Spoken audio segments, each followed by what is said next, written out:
I said it too early. I Damn it. hate it so You have to much. do it in the morning. Ay. Ay, ay. Big dislike. Oh, I found I had a good graphic for this, but I'm trying to find it now. Oh yeah, here it is. Well, don't forget to not remove yourself from the screen this time. Yeah, I don't know what happened with that last time. What's up, everybody? Thank you for dropping in the. Come on, you can do it. I believe in you. How's your week been going, Kristen? Oh, it's been busy, but it's good. It's good. I'm crash landing in a good place. Yeah. Yeah. What does that mean? I feel a bit more caught up in my everything that I'm doing. Ooh, that's a fantasy. It is a fantasy, yes, but it's because I grinded a lot midweek so that I can crash on the end of the week. Been getting a lot of Tony Hawk in. Yeah. Dirt hippie, you had me at with Ikigai. Well, we're gonna disassemble everybody's Ikigai because it's a lie. Yeah, I mean, we'll see. We might, because sometimes we end up convincing ourselves that it's true. What's up, Gwen? I know. But there's a whole mythology around the thing that I looked up. Oh, cool. That's helpful because I didn't do that much prep. Yeah. Hello, right, Gwen. Hello. Let me grab the Good URL morning. and make my post. Actually, I'll just amplify your post. I don't know whether people are seeing my posts. Yeah, I guess I can use some amplification in today's. Oh my goodness, buttons everywhere. But okay, so you're feeling on the ball this week. That's cool. How's chat feeling? Fuck. Hold on. I spilled a bunch of stuff. Oh, your first on-camera spill. No, remember we had the whole big thing? I don't remember the other one. Do you spill something? Yeah, hold on. All right. While Cameron's dealing with his liquid emergency. Which surely is a good way to wake up. It's in my keyboard. Oh, it's in your keyboard. Oh, I'm sorry to hear that. I'm gonna have to take the keycaps off and scrub now. We can throw the whole thing in a dishwasher, according to the internet. Pass. Has anyone here thrown their keyboard into the dishwasher and have it survive? You're never late, Isis. We're just beginning our morning with Cameron spilling a drink all over his keyboard, which is a classic streamer. Hey, Magnus2138 with a slightly creepy emo profile pic. Yo, what? That's crazy. I'm trying to figure out who you are. Oh, yes, and we have our favorite bot on Twitch as well, asking to join our Discord. But yeah, I think it's been a good week. I think Ikigai is something that I've been thinking a lot about. But I don't call it that anymore. And the reason why is because I found out, I'm gonna just spoil the whole thing, that it is technically a Japanese concept, like the name in itself and some aspects of it, but that circle with the 4 or 8 circles, don't remember a number, that is something that comes from a Spanish author who was describing something completely different, and it was all mushed together by an American entrepreneur who was trying to turn it into a sellable concept. So unsurprising. We can start to dissect whether this whole thing was just sold to us as a capitalist dream, that you can do what you want and love what you do and blah blah blah, and also get paid for it. I mean, it's super convenient for you to feel content in your day wage laborer position for capitalism. Well, yeah, but I think it's also if you want to do your own. Actually, it's in a way it's a bigger thing, appeal to entrepreneurs, right? Like we at least have try to make it work because we have some degree of movement that we can make in every front. So then we try to make everything overlap. And I feel like that's the dream that we were sold to some extent. But which, I think it's something good to like strive for. But I think the issue is that when we don't, we're not there yet, or something like that, or like circumstances don't make it possible, then it's used as like, oh, you just didn't look for your ikigai hard enough, well, which I think is terrible, to make everything, everyone feel even worse. So yeah, we can talk about all of that. Yeah. So what does it mean to you? Like, what does the concept of ikigai mean to you? Well, so I was trying to read up on the original, like closer to the original Japanese, like meaning of it. And one of my favorite YouTubers, Samurai Matcha, interviewed a bunch of like actual old people, which was very nice of him. Like in like, I want to say Okinawa or Hokkaido, one of these like places that are more like on the like blue zone type blue places? zone kind of people. Yeah, and he said that, well, to them, they feel like they're happiest when they have friends and they have like a little bit of a social thing to look forward to every day. Mm-hmm. And like in terms of purpose, they feel like, yeah, like sure, when I was working, I feel like my work was purposeful, but I didn't try to overlap all these things. Like that's not realistic for most people. So I thought it was really interesting that the emphasis is more on like the social connection piece, which I think to me is what I see as really common in blue zone areas. So the other big like blue zone area actually is Hong Kong, where I grew up. Okay. Yeah, which has a whole bunch of like old people who are relatively fit. And the thing is, like, these old people have like friends that they go downstairs to hang out with. Yeah. And that's one of the reasons why they're so healthy and happy. Do you think it makes sense for younger people to talk to old people about how to be happy? Oh, that's a great question. I feel like, well, you and I have friends who are older, and so they'll be really mad that we just call them like old people, because I think the old people we hang out with don't perceive themselves as old, which I think is a good sign. Realistically, we're old, right? The range of 30s, like it's old to a big chunk of very online people. Yes, we're actually really old. Yeah, I mean, we're unchopped, whatever. I just got a CPAP machine, so there you go. Yeah, we can talk about that. But the old people think like, yeah. So I feel like for me, like my meditation teachers are of the older generation as well. Mm-hmm. Yeah, I think that it depends on what you ask, right? Don't ask them about their latest thoughts on LLMs, because you're gonna get some really weird answers. But if you're asking them about like, what do you regret spending your time thinking about, or like, more about like long-term like mental stuff, I think it's good, because then you know from experience. So of course, like you said, like if I were to share these kind of things with a younger person, I also know it falls on deaf ears, because it doesn't make sense until you've had the experience. Yeah, I definitely think there's a class of experiences where the only way to impart the meaning of the experience is to go through it. Mm-hmm. I just don't think a lot of people are that thoughtful and reflective.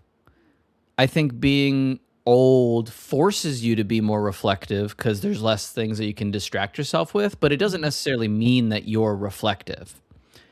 And so I actually don't really give a shit about what an old person says they regret in their life, beyond the fact that like, hey, this is data that one person like experienced. Does that make sense? Yeah, sure. Because it's often like if they regret something, it's reflective of their personal choices, and you're probably not making the same ones anyway. Like I guess an example would be a 80-year-old's perspective on work and career is completely irrelevant to today's career. Yeah, it's exactly. Like, it's the same type of energy of. I apply the same weight to if they say, hey, you get a job by walking in and having a firm handshake. Like if they say, I regret focusing on my career so much, it's in the context of that type of career. So I don't know if that actually makes sense. Now, I do personally think that careerism at all costs is probably not the best way to live a life, but it's certainly not the best way to live my life. But that's not because I think an old person had a good take on it. I agree, but I think like maybe one general all-purpose like reflection is worry less. Like, because I feel like every time I worried, it was never worth it. So, as you know, It's not true. Even from last week, that was so not worth it. So that's not true. There are times where you've worried that it's been worth it. Like you're on a remote hike and you're oh, this ground looks a little stable near this cliff. I think there's definitely been times where that was worth it. And then there's in your life versions of that too. Yeah, like real danger, right? Yeah. Yeah, but like 90% of the time it's not. So oh, Dirt Hippie has written an essay in the chat. Oh yeah. Check that.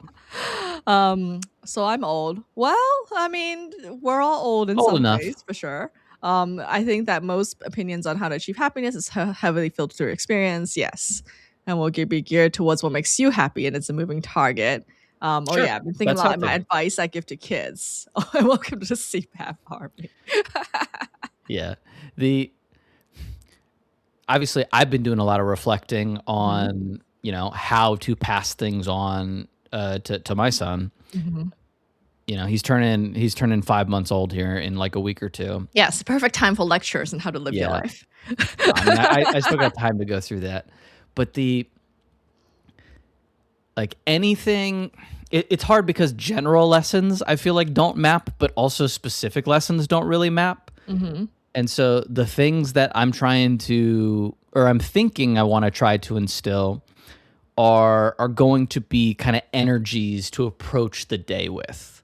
Not like a, hey, worry less, but a, hey, let me show you how much fun learning is. Oh, yeah, that's great. Because like that isn't something that you really, I don't know, like a lot of advice is lecture based when I think best life, like a lot of important life things are learning by doing activities. Yes. And so you somatically feel the difference between scrolling on your phone for 3 hours and going on a walk. You know, you can say it all you want, but until you do it enough times that you notice the pattern within yourself, it's really hard to change behavior. I like that. Leading by vibe first. And I feel like generally with younger people, I try not to give advice at all unless very, very solicited and just ask more questions. But that probably applies to everything. Wait, say more about that. Like, because I remember when we were young, like, didn't you hate it when a random, like, slightly older person would start dispensing advice that you know is well-meaning, but like it just doesn't feel very actionable, and then you question whether they have the same circumstances and all of that. Whereas I feel like if they ask me questions and to encourage me to reflect on my choices, that would have been way more effective. So I think I have a little bit of a different experience with that, because I don't know if this is a meme or is maybe more narrower, but there's this universal experience, I think, with boys and young men where you come across kind of an old head type guy. And, you know, sometimes it's like an older brother or like an older cousin or, you know, the older dude that is in your neighborhood, you know, and sometimes it's like, you know, what feels like a grandpa, but was probably like a 35-year-old man. And like that guy will have a nugget that really makes you think about being young. Like I'll try to think of an example of that, but I can think of like multiple men that I was growing up with. We've talked about my ex-girlfriend's dad when I was in high school, the bodybuilder. Oh yeah, the bodybuilder. Like, he, you know, to what you're saying, he didn't try to change my, like, how I was living my life, but the act of seeing him as like a partial example of somewhat what I want to be in the future by its nature made me very receptive to how he was approaching his life. Agree. And Sam noted that they love old people. They understand them well, except my parents, LOL. Yeah. And I feel like that's a phenomenon, right? It's always like your own, like, yeah, because parents really want to look after you sometimes, and then they really want to lecture, which is also not a good way of dispensing information. Whereas old people that you know from other areas, I feel like for me, it's more like friends. and therefore it's just a lot easier to communicate with them. You know what the difference I think is? I think there's a sense of entitlement with your blood relationships sometimes. Oh, okay. That you deserve to be listened to. And sometimes that's true. Like sometimes, like, especially in Asian culture, you don't even have a choice. Yeah. But like there's a mismatch sometimes between the content of what people are saying and the position from which they're saying it. And like that dissonance is where it gets really hard. Right. And so like you feel like, especially if you've raised somebody for a long time, you feel like I deserve to be listened to here. And sometimes you anchor on that more than, hey, is what I have to say really relevant in this situation or in the context of this person or the world as it is? For sure. But yeah, like tell me more about the CPAP. So Oh, you were doing a sleep study thing. I remember now. And then that was also like a pain in the butt to schedule. And then yeah, so ultimately, I'm glad that I have it now. I think it's going to make my life better. I'm very confident it's going to make my life better. But before that, you did like a diagnostic of some kind that determined that you snore, or was it kind of like you look like you snore? No, I snore. Like, my wife could be in a different room and she'll be like, hey, you snored last night.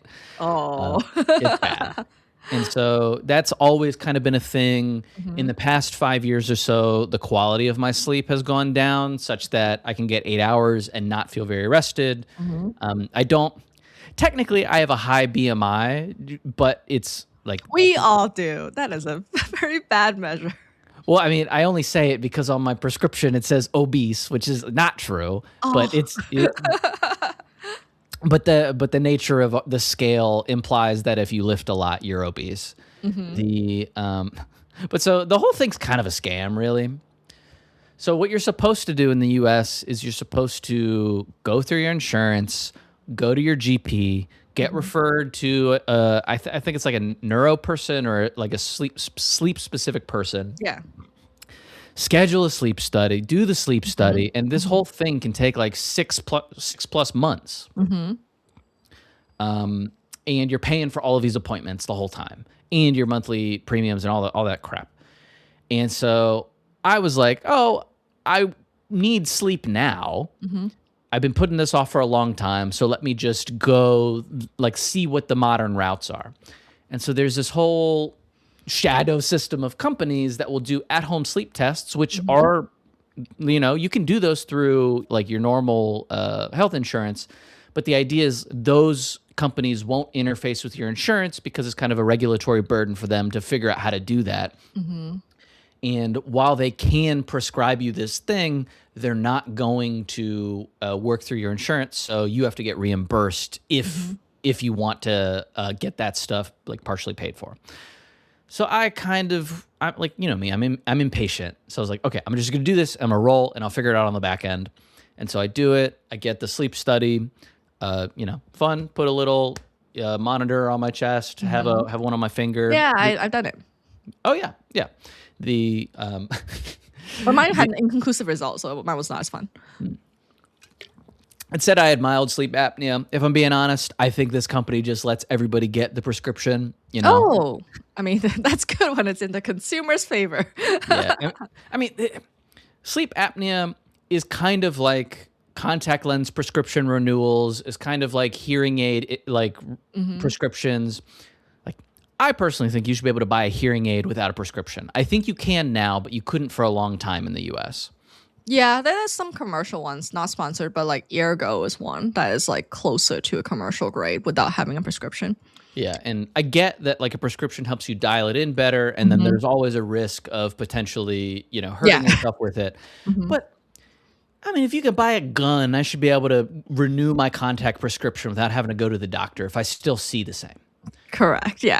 Anyway, so that's kind of my vibe with the CPAP thing too. And so this kind of feels a little bit like hey, if you got the sleep study, we'll get you the prescription so you can buy the expensive CPAP machine from us if you want. And so, that's what I did. I did buy ResMed. Oh. I can't recommend it yet because I've only been using it a couple nights. I didn't really research how it works. It shoves air into your face. Yes. And so like that you're in takes an a little bit. aquarium and you have a pump. What? It's like you're in an aquarium and you're being pumped. Yeah, except it's air, like right? in your nose. Yeah. And so and it's different attachments for the nose part, I think. yeah, you can get it like in your nose or on a full face mask. Do you want to go full Bane? Or do you want I mean, I understand it. You know, I'm still getting used to the nose mask, but like I've worn, you know, chemical warfare gear in the army, and it's much more comfortable than that. So it's not the worst thing in the world. Does it make like a gush sound when you're sleeping though? Yeah, it does. It does make you kind of feel like you're Darth Vader, and which is cool. I like it because find that an improvement of sound over you snoring. Well, so you don't snore with it because it's like keeping. Yeah. But so you're replacing this snoring sound with the machine pumping noise, and is that like more of a white noise? Well, I mean, I don't notice me snoring because I'm asleep. Yeah. So I'm asking for other people's. I don't know. It's too early to tell. But it like also because there's an outflow, and so the outflow of the air, you know, kind of diffuses, and so you do have like a little air conditioner on your face, which is nice. Oh. At least for me, because I'm a hot, sweaty man, and so if you open your mouth while it's on your nose, there's a pressure differential, and it just like out your mouth. Yeah, and so that's taking a little getting used to. Do you tape your mouth? I don't want to do that as I'm getting used to the base device. Oh, okay. And I don't think they recommend taping your mouth. They sell like chin strap helmet things. Oh. But again, I hope I don't have to do that, and I think I won't have to.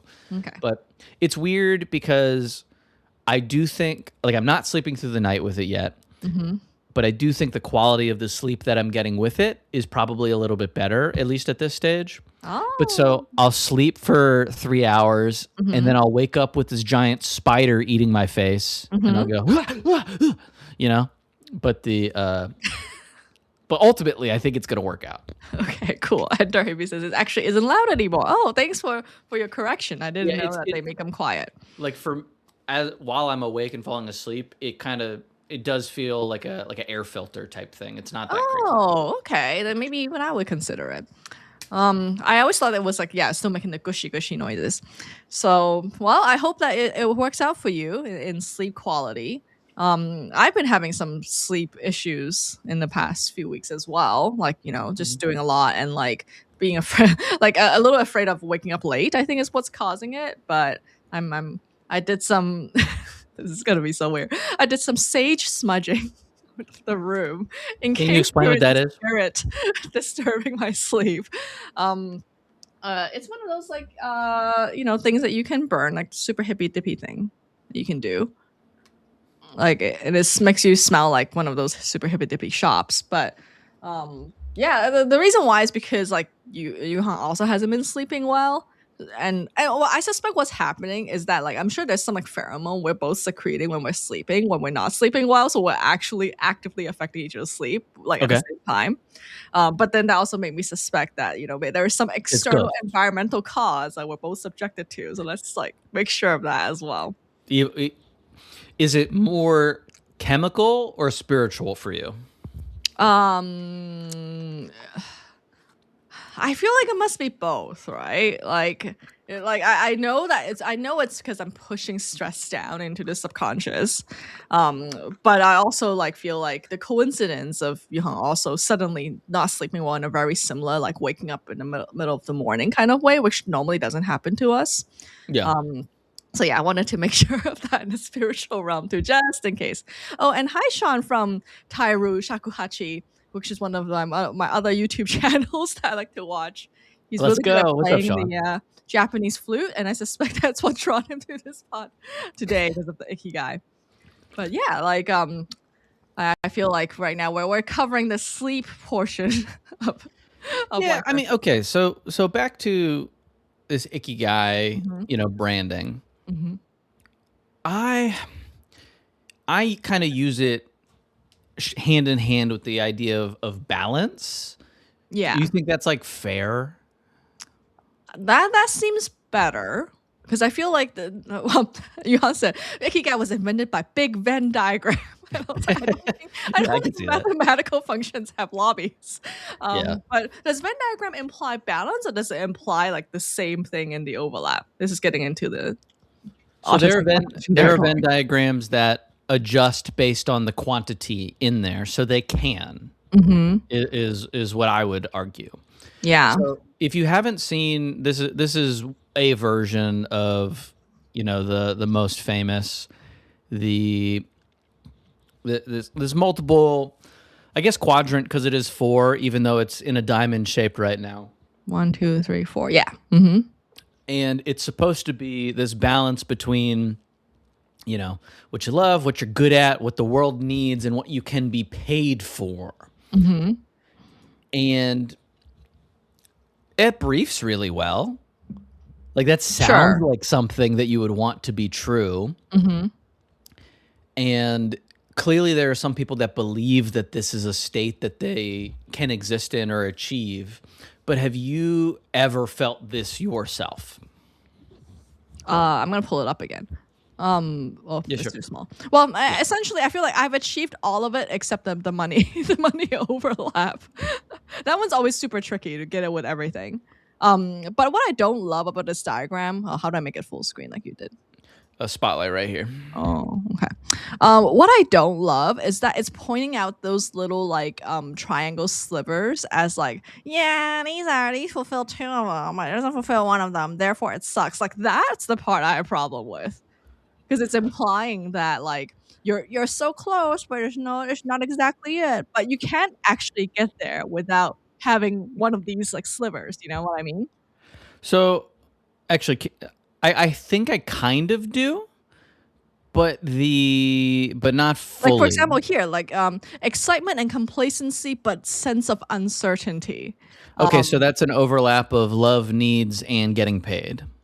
Yeah. So, but you know what I mean? Why is it framed so negatively that you already got 3 out of 4? I mean, what Like, if it was problem? framed as you're doing the right thing, but it's the imposter syndrome creeping in? Yeah, that's much better. You know what I mean? It's actually more. It's gonna get you closer to happiness if you point it out that way, rather than like this is just not good enough, which is how I've seen most of these diagrams show the last. Okay. So you still agree with the concept? It's just the messaging or the packaging of that concept that you disagree with often. I agree that you probably want all of these needs fulfilled, but I don't think like I used to think that like as you know I've tried to make the Ikigai overlap happen, but now I feel like you can't always make that happen because there's so many circumstances. You can try to have different like variations. Maybe 2 of them are overlap and 1 of them is not, or like something like that. Like whatever that will make your life easier, rather than trying to make every single thing overlap, which I think is super hard. So you shouldn't pursue it because it's hard, or because it's not a good thing to do? I think there's like a trade-off of like, is this pursuit of Ikigai causing yourself more suffering? Yeah. And therefore it's not a great trade-off. Yeah, I mean, so to say that back to you, this as a set of guidelines by which you religiously live your life and make your decisions probably doesn't end up putting you in a place where you want to be. Right. But as like a reference of, these are some like things it puts people mind. into like a frozen state is what I've seen. Say where like they don't act because they cannot find a thing that fits all these quadrants. Okay. You know what I mean? Therefore, they they are in status quo and don't make a move because it seems like there's nothing they can think of that would fit all 4. So is the Ikigai a problem, or is their indecision a problem? Like, would they be better served with a different framework? It creates this idealized goal that isn't always reachable. There's not enough like gradations. Yeah, a little bit too binary. I hear that. For me, I mean, you know me, I don't think that there's an objective, this is the best way to live your life. And I don't think there's this mystical place where you are in tune with your purpose in the universe. Some people believe that, and it serves them, and that's great. But the fact that I don't think that that is a real thing makes this, to me, it's like a stand-in for that, that almost gets to kind of like a cope place where you're desperately trying to make all of these things contort into this model of the world that, like you said, might not like actually be possible, you know, in your specific circumstances or maybe in general.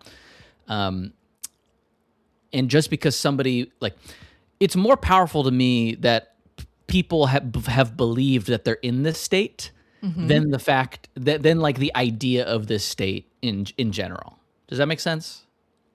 Actually, like, say that last part again. So this model isn't that interesting to me, but the fact that some people feel comfort because they believe they are living this model is interesting to me. Oh, yeah. I think that's interesting too. Though I don't know anybody personally who's like, I am in my Ikigai in that way. I watched. At least I haven't asked them explicitly. Like, I think I watched a sushi master YouTube video one time, and he framed his whole life in terms of that. He was basically explaining this, and which I enjoyed. But like, to extend it out a little bit more, if there is one person on planet Earth that truly believes they are living in the state of Ikigai, and like the fact that they enjoy their life is kind of self-evident. Yeah. And then there's another person that lives according to a different model of a perfect life. Let's call it, you know, like a Christian model of a perfect life. The fact that those two people are perfectly attuned to their model of a perfect life means that there are many models of perfect lives out there. Yeah, that's a good point. Actually, if Tyru is still here, or Sean is still here, like, you're maybe an example, right? You're like, you know, a fairly successful YouTuber. Like, you're doing your love of the shakuhachi, which is a Japanese flute, in case people don't know. And you have a thriving Discord community. You teach people on a specialized art. Like, technically, I feel like you're very close to Ikigai. So let us know if that is not the reality. Like, as an outsider, that's what it appears to be the case. Exactly.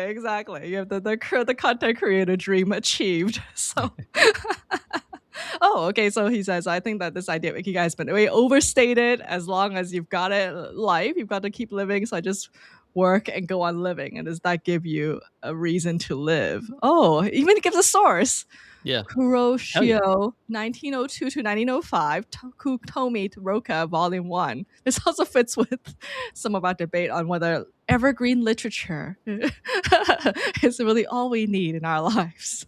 Yeah, or like the literature, the Lindy. That's what I was looking for. Like, Lindy literature. Exactly.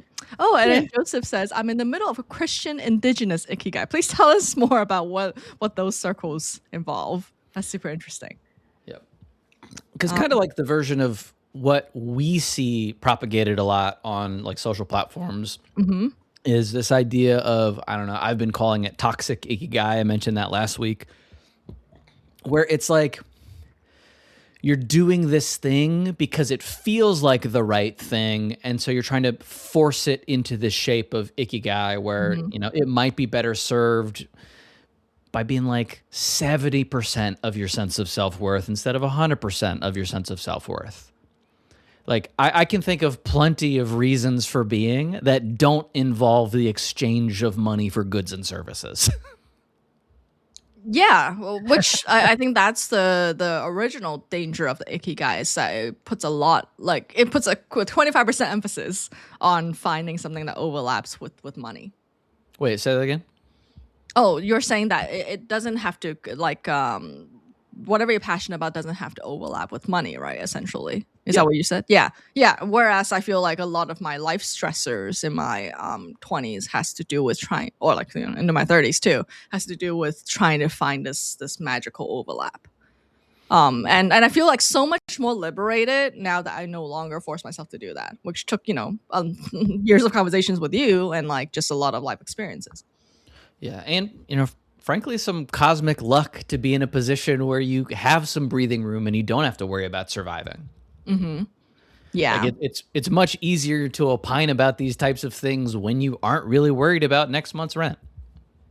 Exactly, which requires a country or some sort of state where you have your basic needs met, and you're not going to end up in destitute if you don't make it that way. So, but yeah, I think that's what's interesting to me is that like a lot of European countries, they don't they see work as work, and it's not even it's like super not cool to even ask people what they do for work, and it's a very much more separated sort of life.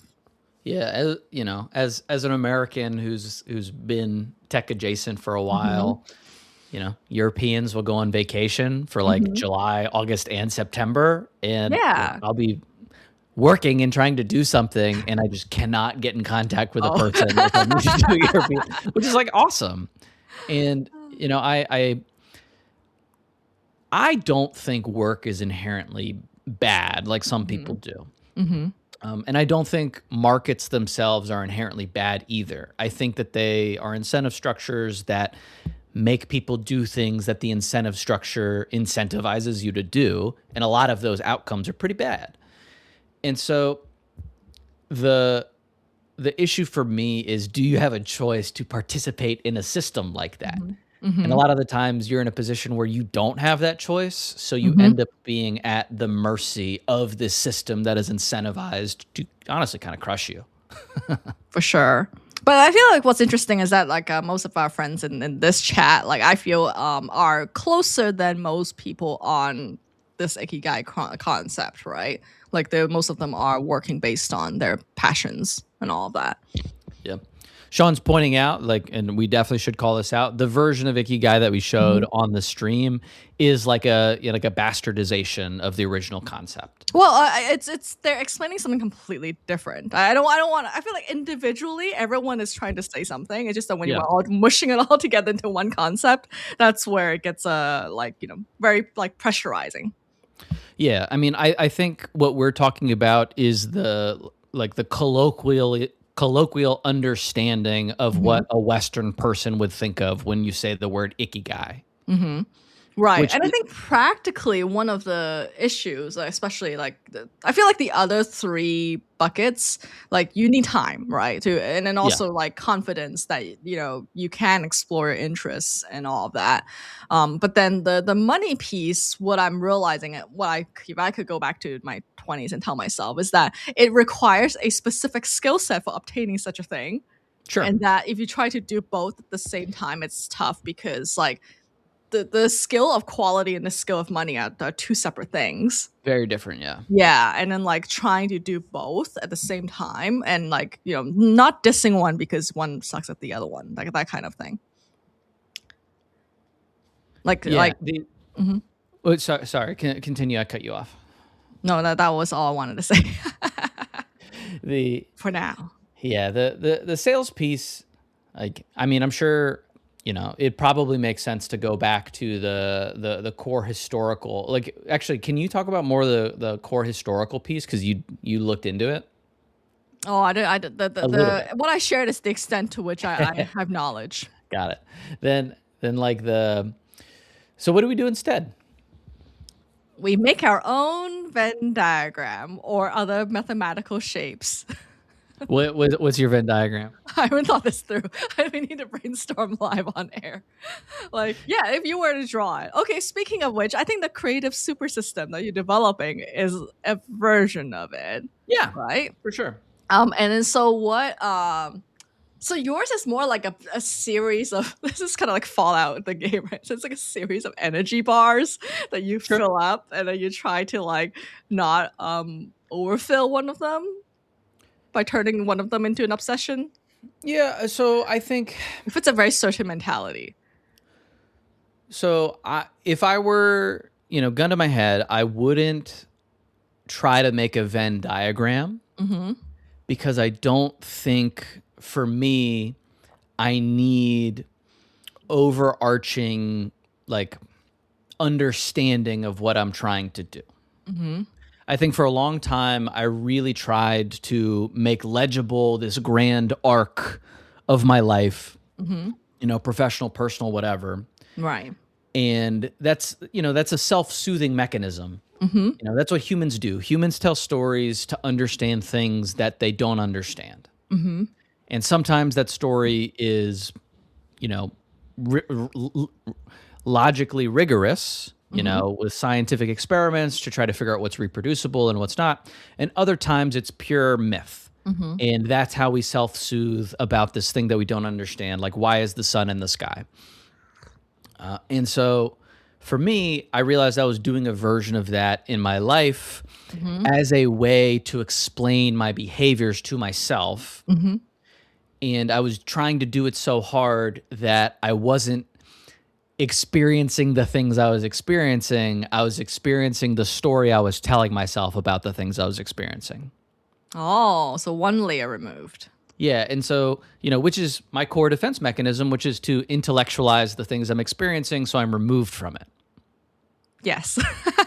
So it's very common. Yeah. You know, like if you like brain stuff, you probably do that.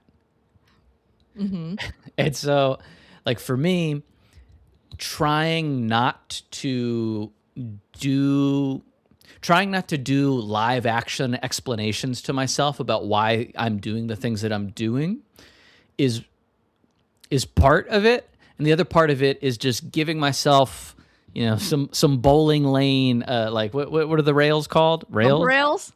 Yeah. I'm trying to give myself bumper rails of I'm calm. I'm not under duress. I'm trying to think about what I want my life to look like. And I truly believe how you spend your days is how you spend your life. And so I'm putting up left and right limits on these are the things that I generally want to be doing in my day-to-day life. These are the constraints that I have in terms of like rent and food and healthcare. And I stay in those bounds and I like bounce across, like back and forth between these guardrails. And hopefully, as I'm tumbling down this bowling lane metaphor that I'm torturing, I end up hitting the things that I want to hit. And, you know, that's writing, you know, that's music to a degree. It's like my family. And the gory details of what I do in a particular day, it ebbs and flows how much that actually matters.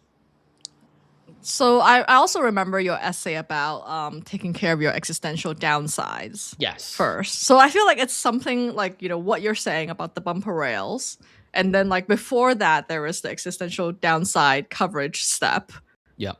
Yeah. I think our diagram is more like a multi-step process rather than a nice Venn diagram. But maybe that's more practical. Yeah. I mean, not all models are useful for you at all points in your life. And so... But like I think it's also because we like luckily, like, you know, through circumstances, we both like have a calling, like, you know what I mean? We're pretty clear on what we want to do with our lives. So that, and I don't think that's a given. Like that we're very lucky in that I think our social circle also has like very clear directives of what we want to do with our lives. So there's also like that, like step 0 of like figuring out what it is that you really want to do for the rest of your life.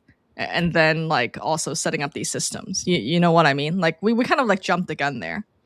Yeah, I mean, we didn't jump the gun because we've lived our lives and found these things. Yeah. Like we weren't 10 years old, hey, I want to be a doctor, and then you just did that for the rest of your life. So that is not giving all sorts of things.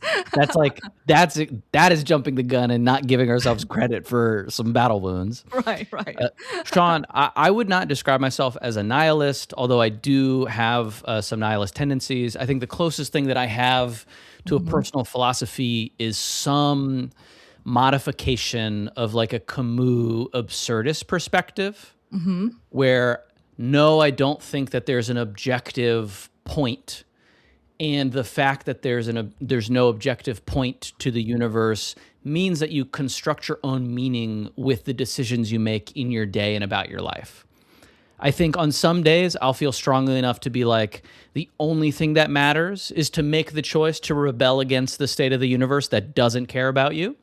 But not all days. And so it's more like, I think my big questions are mostly answered. I don't think there's a God. I don't think that there's like a cosmic force for good in the universe. I think it's mostly people that decide that they want to work together with other people to make the state of the world better for a lot of reasons. But the biggest one being, hey, life's just better when you're not, you know, shooting each other in the face all the time. And from there, I let the rest of the things unfold. Like, I love stories, as Kristen points out. Like, writing across various mediums is probably the closest thing to a red thread of my life that I have in terms of my purpose. Beautifully said. I like how Sean calls it nihilism plus. Nihilism plus. Yeah, but there's also that Sisyphus book that you told me to read. I still haven't read. I mean, the myth of Sisyphus. Is that what's called? What was that? Like the Sisyphus book. Is it absurdism? Is that what's called? Yeah. I mean, like the character that he uses to frame the universe is the absurd man. And so the absurd person recognizes the fundamental dissonance at the core of reality, which is you can do everything in the world, but you're still dust at the end of the day. Yeah. And I think the distinction is a nihilist kind of goes, hey, nothing matters, so no choice you make ever matters. Camus takes that idea and extends it as the only choice that matters is you don't kill yourself. His name is pronounced Camus. I've been saying Camus the entire time. He's French, baby. Oh, T-I-L. Oh, okay. And I, as you know, I'm very like 99% the same. Like, I just practice more of a Buddhist methodology, but fundamentally I feel the same way. So just the means of getting there. I know that this is like your operating model of the world. What is it about the trappings of Buddhism that appeals to you with that worldview? This is where like I can't pinpoint a specific, even teaching or anything like that. I think it's more about the method. Yeah. Because I think the worldview part is actually the hardest, right? Because it's like, this is a bit of like a dilemma, because I feel like my view evolved as I practice more. Therefore, like no matter what I express about the view, it wouldn't really make sense without that context of practice, which is like, meditation and all those kind of things. So like, but however, like to my knowledge, the historical Buddha like pretty much agrees with what you said. I don't think he's like, no, there is no like big god or whatever. There are these little gods who do all sorts of random things, but that has nothing to do with you actually. And like, whether and a lot of your own actions are for your own doing. So I think it's actually much closer to the Camus sort of philosophy than our later interpretations of what the Buddha said. Well, the big question that I have, because obviously I'm not nearly as well versed in the history. And sorry to interrupt. And Sean, yes, I do mean Western Buddhism, not so much Eastern. Actually, yeah, let's catch up on chat, and then I have a question. The ontologically, be interested in your worldview on that. Can you say more about that question? I don't think I understand, but it makes sense. Camus has biblical references because he was raised in the Western Christian, like he's raised in Europe, and spent some time just kind of like around the Mediterranean was his base of operations. So very influenced by that. Yeah. And Christianity also has like fluxes, right? Because like the founding fathers' time believed in much more of a deist sort of Christian God who like made the world and like went away. So it seems like it fluctuates as to how much of God's involvement there is in the whole thing. Yeah. My question with your personal version of Buddhism, we can move on if you want, is I always understood that enlightenment is kind of a shorthand for escaping the perpetual cycle. Yes. Asterisk.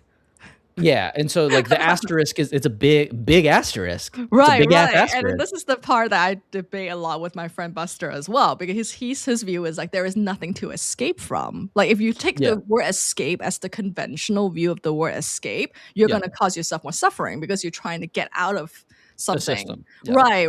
Whereas I feel like as I've practiced, I also thought that escape means like actually escape, but I think you can also have observed me in the past year where I've interpreted that a lot less. I take it to mean there is nothing to escape from except for this urge to escape. Like it's a bit of a backwards thing, and that's why like Buddhism is so tricky. Because I think a lot of things that we like are said, and it's a paradox. So if you interpret it in a conventional way, it actually is the opposite of way of how one should interpret it. So in that sense, I'm much more of like like there is nothing to escape from. You make of your situation, but what you should escape from is this wish to change in these struggly kind of ways, and like seeing the one as the as well as a vessel of experience, rather than like this whole like grooming of experience thing that I used to do a lot. You know what I mean? At the risk of pissing off billions of people, that honestly kind of sounds a lot like Stoicism to me. Yeah, and that's okay, because all these like other like philosophies, that like there was actually a Greco kind of Buddhism, like the statue of the Buddha being law, like, with the funny like pointy thing. That's a Greek thing. So they were all like just hanging out at the same time anyway. Yeah, true. Yeah, it's interesting because like I fully agree that a literal escape mentality is not aligned with absurdism. I also think an idea of perpetual cyclicality is like technically misaligned, because one of the important parts of let's call it absurdism, I'm sure someone will critique that in the comments, but there was nothing before. You have your 80 plus years, whatever, if you're lucky, and then there's nothing after.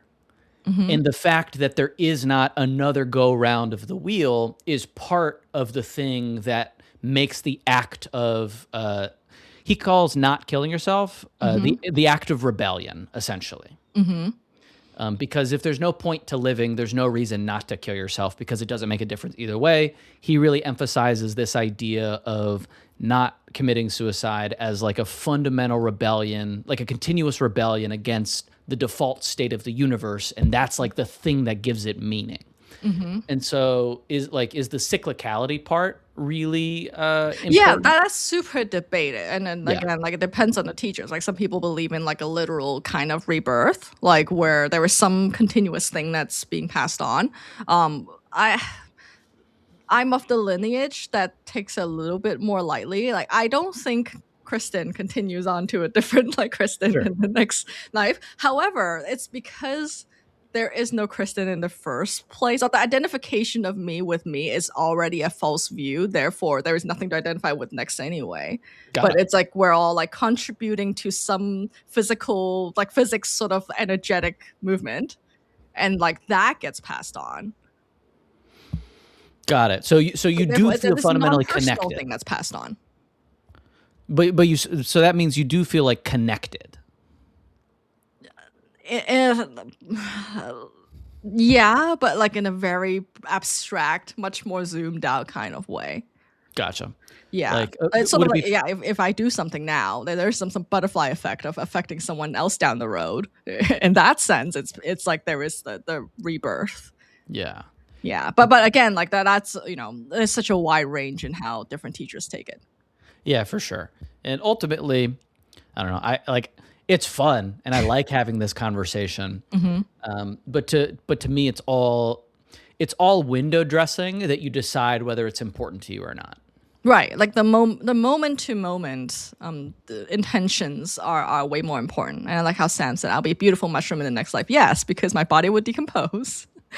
And that would literally turn possibly into some fungus.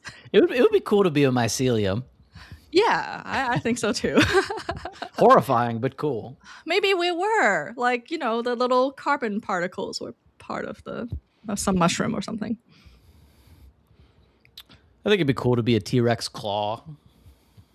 Like while it's alive? Yeah. Or like as a fossil? Well, I mean, both. Because if you're a one, you become the other, hopefully. I don't even know hopefully is the right word. But like... It's reminding me of that old meme of the thinking T-Rex. Velociraptor? A Velocirapter. I like how showing our age on the stream. Wrong dinosaur, wrong meme. Just a couple internet dinosaurs here. Actually, I take that back. I don't want to be a fossil because then we might end up in some billionaire's collection that nobody can see. Yeah, I know, right? We don't want to be trapped in any object. Yeah. Sean hitting up Ecclesiastes. I've been doing some digging on Ecclesiastes recently. Have you ever read that book of the Bible? A long time ago when I was trying to read the whole book, so retention rate was really low. So I did a run through of the Bible when I was a young angry atheist because I wanted to be ideologically like consistent. This is like the stereotype, right? That atheists have read the Bible more than Christians. Sadly. Yeah, I mean, it's been 17, 18 years at this point, so I haven't, or however many years. So I don't have it like locked down like I did as like an argument ready teenager on the internet. But but reviewing them after having lived, decades plus of being an adult is an interesting journey. It's also pretty infuriating in the context of performative Christianity, but it's all like, what's in that book that stood out to you? I mean, it's pretty famously, it's where a lot of little quippy phrases from the Bible came from. It's like the everything is meaningless book. Oh. Like here, let me pull well, clearly as a child, I did not understand that philosophy. Like if I remember correctly, I think it's the one that's written by King Solomon, who's the rich wise king. It opens with meaningless, says the teacher, utterly meaningless. Everything is meaningless, and then it just kind of goes from there. Wow. Well, maybe we should promote that book more. Yeah, Sean's got the big quip. There's nothing new under the sun. Wow. And so, obviously that's interpreted in a bunch of different ways by a bunch of different biblical teachers and like sects, etc. But I find the more you look into the history of arguments about religious texts, the less seriously I take any modern interpretations of anything. Yeah, and there's a lot of, my very basic understanding of probably from the YouTube channel Esoterica is that there's lots of books of the Bible they're not they're apocryphal. They just dropped. They're not. Yeah, they were just dropped. Yeah. And there was a much more of a woo-woo version of Jesus and Mary Magdalene that we're not reading, but you can access it. I guess it's called Gnosticism technically. Yeah. Yeah, which has to do with again, the story's much closer to the Buddhist mythology as well. Like there is the god that we think is God is actually a false god who created a material world and is trapping you in it. That's a very classical Buddhist Mara story as well. Have you read Hero with a Thousand Faces? No. So are you familiar with the book though? I have heard of the book. So it's it has its own issues, given the context of the author and everything, but it's as thorough as I've come across of a collection of the various mythos and folklore across the world. Oh. And it's basically, the story circle, hero's journey, all that. Sean, some stuff has definitely been dropped.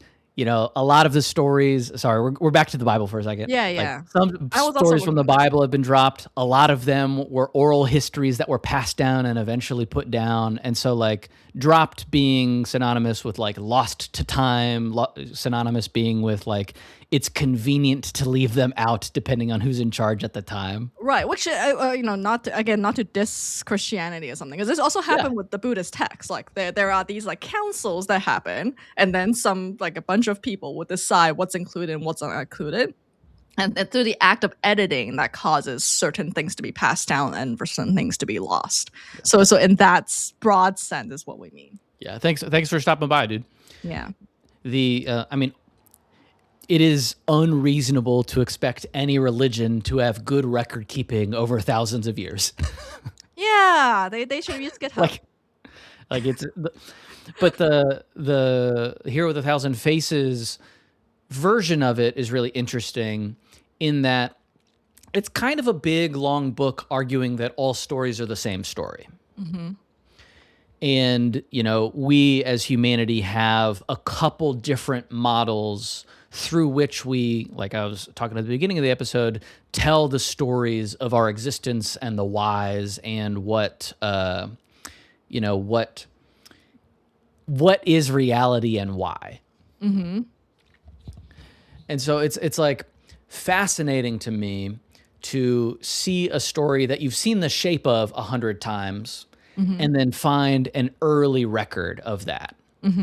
Right? Like a Native American like myth being reflective of like a Southeast Asian myth, and both of them having effectively the same story with like the details changed, and then essentially in the same way that there's parallel scientific discovery, there's like parallel narrative discovery in the history of humanity. Which maybe we can talk more about that, like shapes of stories, because in a much more modern spin, I think Kurt Vonnegut also tried to try to draw, right? These are all the archetypes of stories, and there's that Robert McKee book as well.